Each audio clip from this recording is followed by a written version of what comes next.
What remains when even the homes of those who created financial America disappear?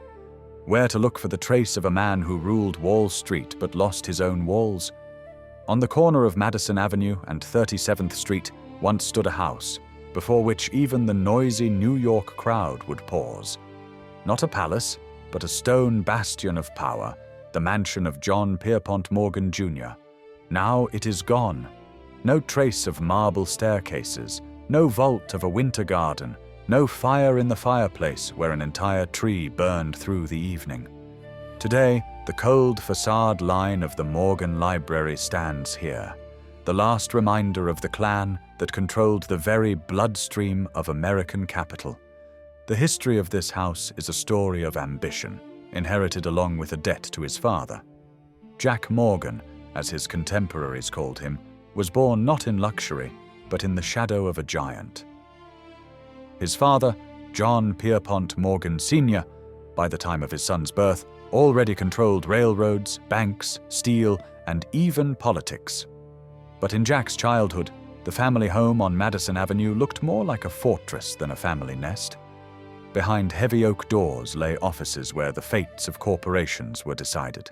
And in the living room, the voices of Carnegie, Vanderbilt, and Roosevelt resonated. The child learned silence and distance earlier than playing the piano. What more, it seemed, could an heir desire? But this was precisely the paradox. His father created an empire that subjugated America. The son inherited the necessity to justify it. When, in 1904, Pierpont gave Jack the house on the corner of Madison Avenue, it was not merely an act of paternal generosity. It was a challenge, a transfer not of property, but of a mission to keep the Morgan name in history, but without his personal presence. The mansion that stood here had belonged to the Phelps family since the mid-19th century, and only later came into the possession of the Morgans. Its walls witnessed New York's transition from gaslight to electric, from horse-drawn carriages to automobiles. Inside, there were 45 rooms and 12 bathrooms, an entire city under one roof. But behind these numbers lay not a desire for luxury, but a fear of loss. Jack Morgan did not build new palaces. He carefully restored old ones, as if fearing that with the new, the past would disappear. The paradox of this house is evident already in its architecture. Outside, a restrained brownstone inherited from Victorian austerity. Inside, gold, silk, marble, mirrors from Paris. The contrast between the facade and the interior reflected the owner himself, a man of banking intellect and deep inner sentimentality.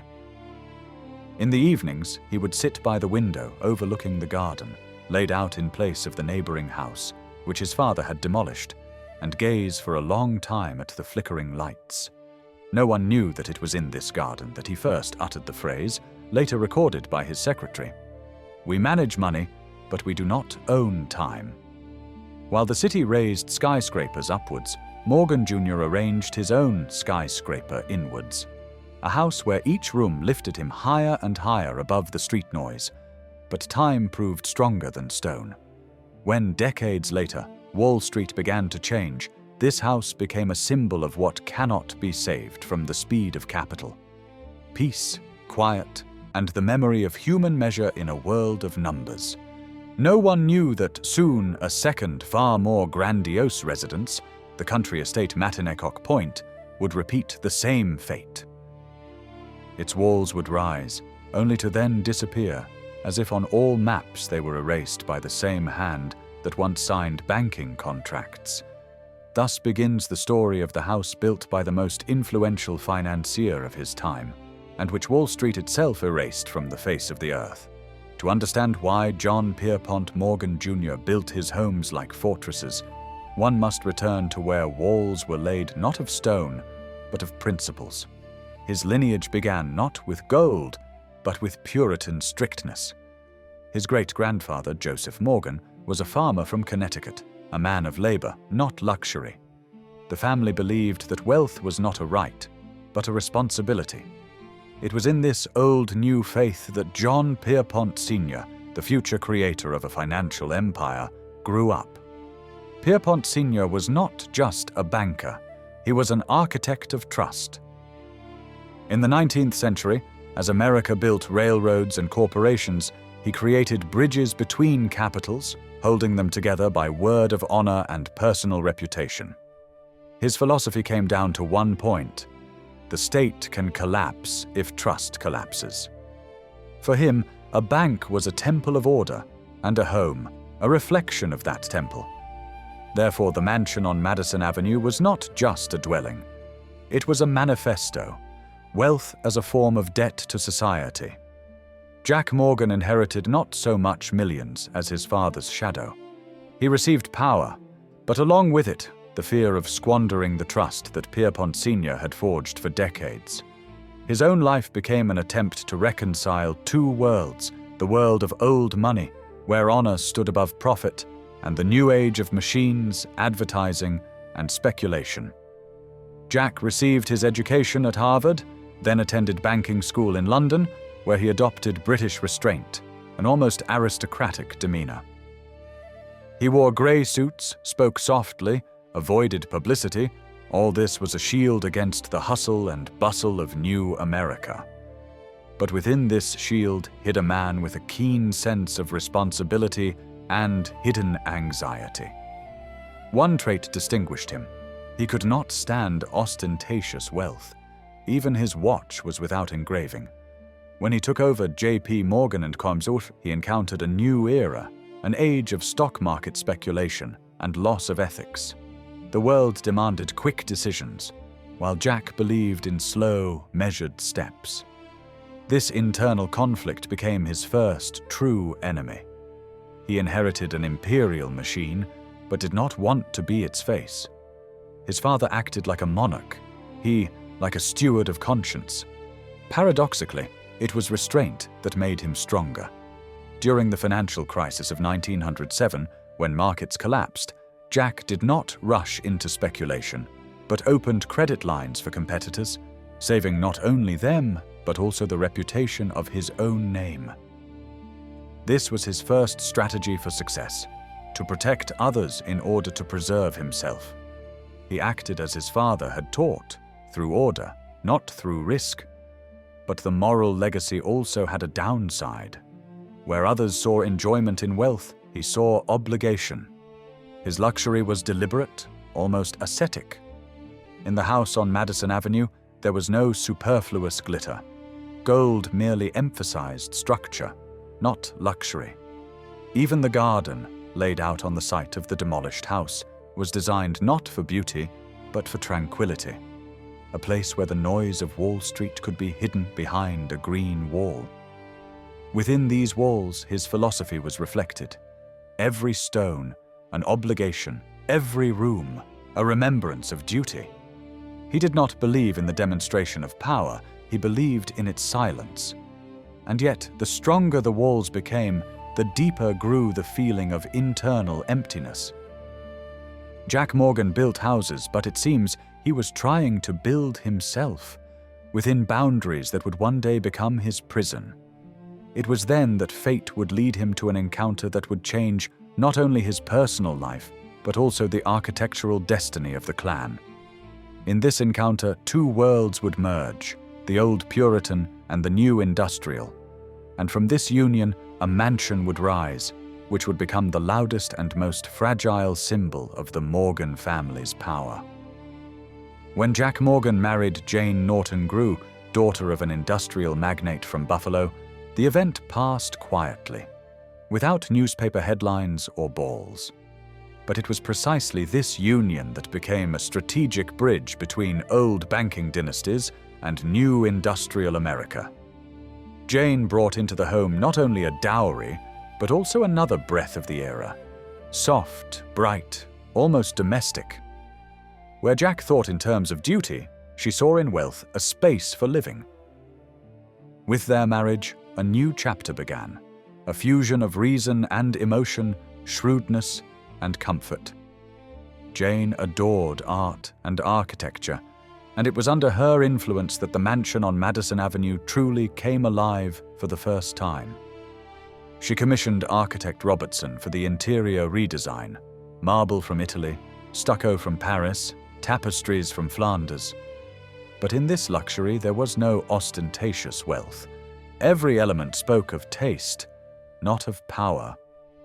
The house became a reflection of the union of two worlds, Puritan duty and feminine sensibility.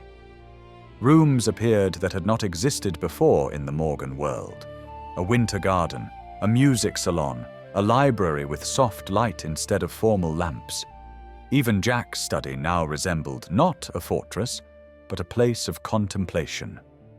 In it stood a massive oak table, on which lay drawings for a future project, a country estate on Long Island. Jack dreamed of a home where he could breathe without the roar of Wall Street. The idea belonged to him, but Jane became the inspiration. Thus was born the plan for Matinecock Point, a grandiose estate on the coast, where Morgan wanted to embody the philosophy of tranquil wealth. Here he sought to build not just a house, but a world where time would flow slowly, where each day would have the taste of morning. Architect Christopher Lafarge, known for his ecclesiastical projects, was to combine the strength of stone and the lightness of air. The result exceeded expectations. 57 rooms, 18 bathrooms, enormous halls and galleries through which the ocean breeze freely passed. When Jack first entered the completed house in the summer of 1913, he uttered a phrase that the manager would later record. "Here, one can hear silence breathe." This was the moment when two worlds truly united: the world of capital and the world of contemplation. Outwardly, it seemed like another victory for Wall Street, but deep down, like a rare reconciliation of a man with himself. The union of Jack and Jane became a symbol of restrained harmony for society, an example of how one could be wealthy without being boisterous. But behind this silence, the first rustle of impending anxiety was already stirring. The history of the Morgans was only beginning its journey from architecture to tragedy, from stone to fragility. Matinecock Point became the pinnacle of tranquility, but also the beginning of a silence from which there was no escape. Everything in this house breathed self-sufficiency, from the massive fireplaces to the balustrades, where even the wind sounded muffled, as if it dared not disturb the order. Jack Morgan spent more and more time here. It seemed to him that away from Wall Street, one could stop the relentless march of time, prevent the era from disintegrating. But this very desire turned into his main deception. The First World War broke the accustomed rhythm. America, hitherto self-assured, suddenly found itself drawn into chaos. And it was Jack Morgan who financed the Allies, providing credits to England and France. His name once again became a symbol of power, but now not the kind that builds, but the kind that supplies cannons and ships. Each contract brought millions and thousands of lives that could not be brought back. Newspapers called him the man who feeds the war, and demonstrations took place beneath his windows. He rarely responded publicly.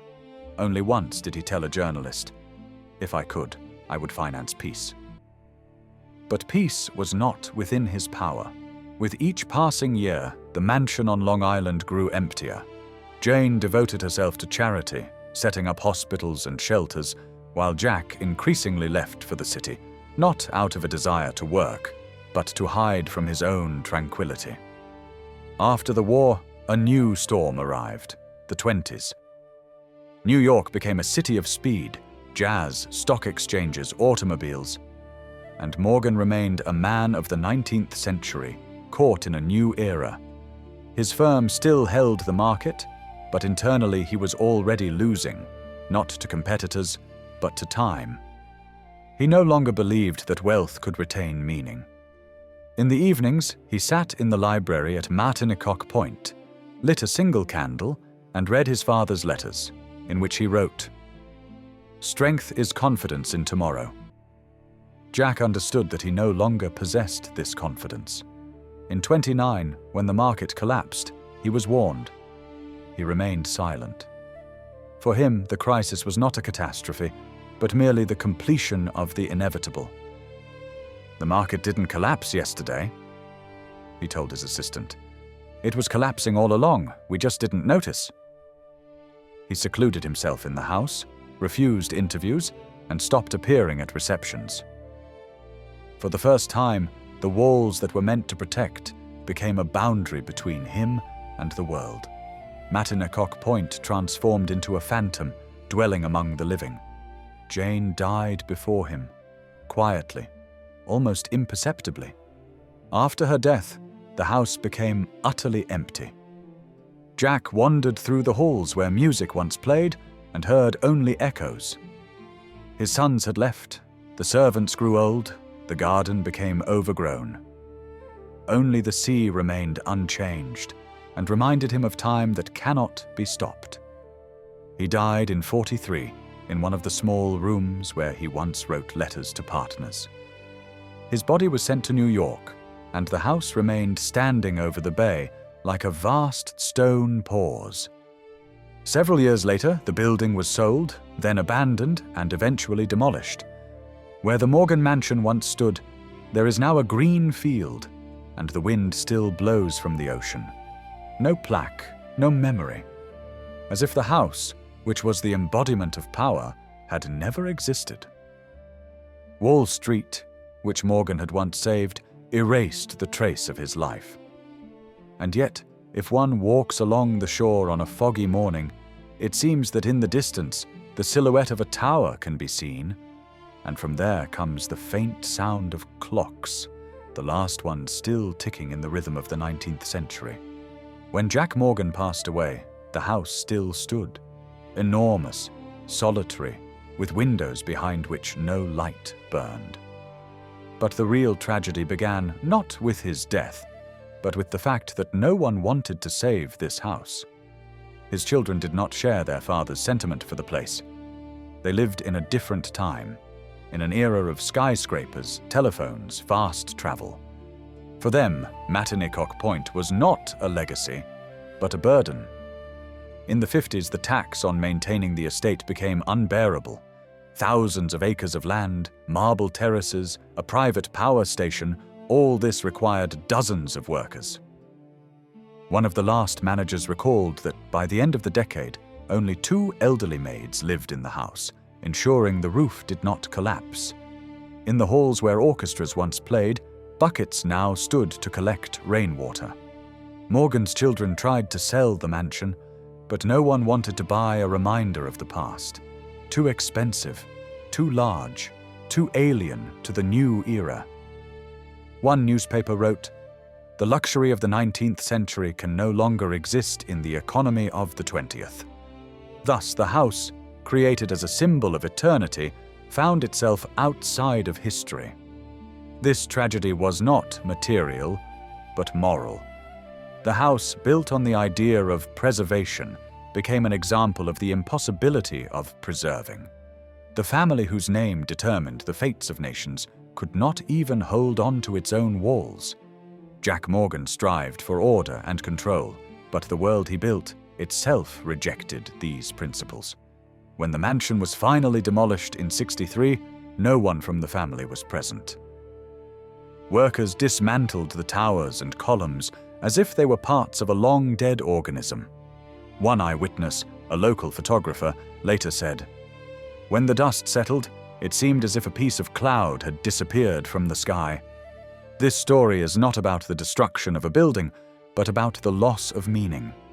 Morgan believed that strength was order, but strength proved to be the ability to change.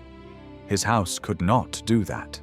Every detail, every stone was created for eternity, and this very fact made it vulnerable.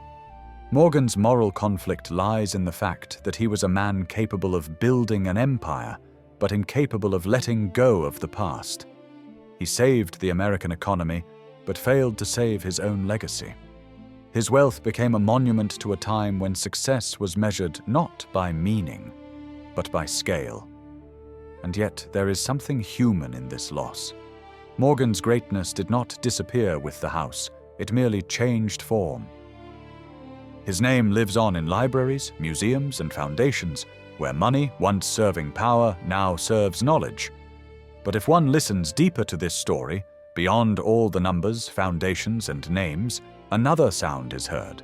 A longing for a home that was meant to be a sanctuary, but became a shadow of ambition. A house where the walls remembered footsteps, but could not hold a soul.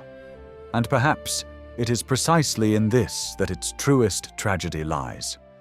When bulldozers destroyed the walls of Matanecock Point, America was already entering a new era. Skyscrapers of glass and steel rose across the country, symbols of business speed and transparency, the antithesis of the heavy stone confidence embodied by the Morgan House. What was once considered the pinnacle of taste and power now appeared a relic. But along with the disappearance of the mansion, another, less noticeable, internal transformation of the family's legacy began. Jack left no direct instructions regarding the fate of his money, but his upbringing, respect for knowledge and art, found continuation in the activities of his daughter, Anne Morgan. Even during her father's lifetime, she saw how luxury could strip a person of meaning and decided differently. Instead of building new palaces, she created charitable organizations that helped refugees and women after the war. Her name is rarely mentioned alongside Wall Street, but it was she who gave the family name a new meaning. After the mansion's destruction, a significant portion of the land came under the management of Nassau County, and later under protection as a nature preserve. Where marble terraces once stood, wild forest now grows, and the air is filled with the scent of salt and pines. This was not preservation in the direct sense, rather a symbolic return to nature, as if the earth itself decided to reclaim its own. The firm J.P. Morgan & Company also changed. After mergers, crises, and reorganizations, it transformed into a modern giant, but without the family's voice. In the mid-20th century, as banks became corporations and decisions were made by committees, the spirit of personal responsibility vanished. The world where one man could save the financial system passed into history. And yet, there is a certain justice in this disappearance. The Morgans wanted control. They got unpredictability. They built for eternity. They found oblivion. But paradoxically, it is precisely this that made their story eternal. For in the end, the family's strength was manifested not in the preservation of stone, but in the preservation of meaning, serving society, knowledge, culture.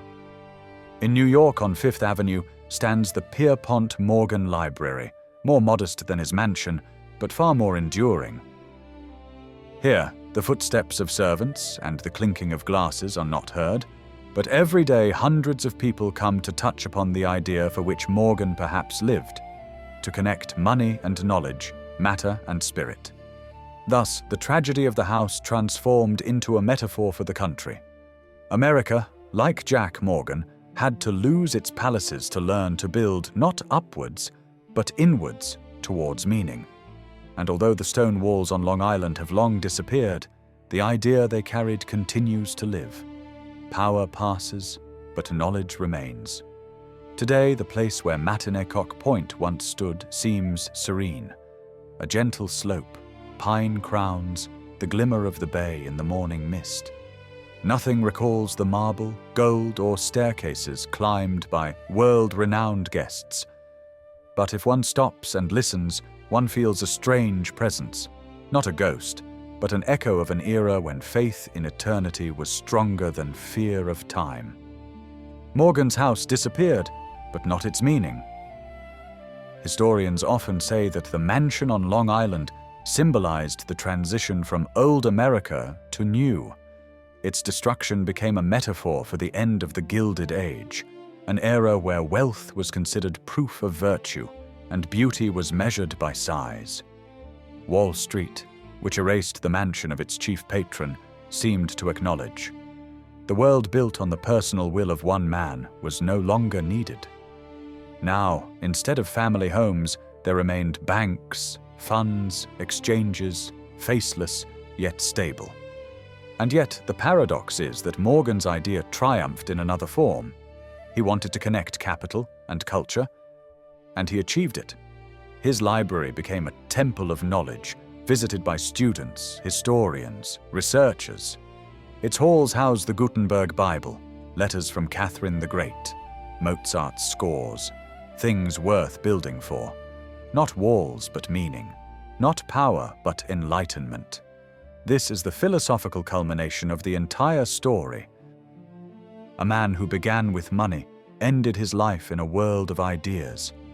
His house fell, but his thinking outlived the architecture. Unlike other magnates of that era, Morgan left not just a foundation or a museum. He left a habit of seeing value in knowledge. And this makes his legacy surprisingly modern. Today, in the 21st century, when skyscrapers have become even taller and wealth even colder, Morgan's story sounds like a warning. Any grandeur built for control is destined to disappear. Only that which is turned towards the future survives destruction. The house on Long Island disappeared because it was confined to the past. The library survived because it is open to all. This is the main lesson. Luxury immured in stone dies with its owner. Generosity invested in culture lives forever. Thus ended the story of the house that Wall Street erased, but began the story of a legacy that Wall Street itself can no longer destroy. One can recall Fitzgerald and his Gatsby, also a dreamer, striving to build a paradise out of illusions. But if Gatsby died in solitude, misunderstood by society, Morgan left behind a meaning that society finally understood. The power of money is not in possession, but in creation. And perhaps if one day someone walks along the shore of Matinecock Point again and hears the sound of the wind, it will seem to them that it is not merely the sound of the sea. It is the breath of time, which reminds us, everything we build for eternity lives not in stone, but in memory.